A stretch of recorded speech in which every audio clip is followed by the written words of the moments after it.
સત્તાધારના મહંત વિજય બાપુએ નરેન્દ્ર સોલંકી પર કરેલા આરોપોનો વિવાદ વધુ ઉગ્ર બન્યો છે.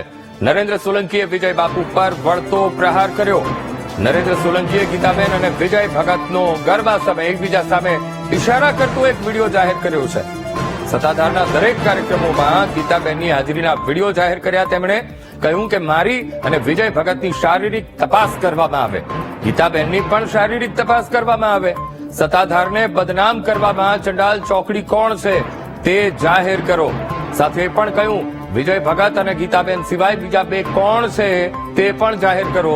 ગીતાબેન કોણ છે તેનું સત્ય જાહેર કરવામાં આવે તેવી નરેન્દ્ર સોલંકીએ માંગ કરી છે.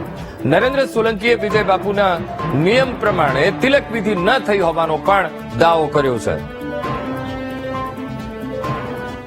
જગ્યાની અંદર કોઈ પણ કાર્યક્રમ હોય, ગીતાબેનની આવશ્યકતાઓ શું છે ભાઈ? તમને હું આપું છું. એની અંદર નવરાત્રી મહોત્સવની અંદર વિજય ભગતની હાજરીમાં ગરબા લેતા ગીતાબેન અને સાથે સાથે એકાબીજાને ઈશારા કરતા ગીતાબેનનો વિડીયો હું આજરોજ તમને આપું સાહેબ. તમારે જયારે કોઈ સંબંધો નથી તો આવા અનેક પ્રકારના એક નહીં 150 વિડીયો અને 200 ફોટોગ્રાફ છે મારી પાસે. સમયાંતરે એક પછી એક હું આપતો જઈશ.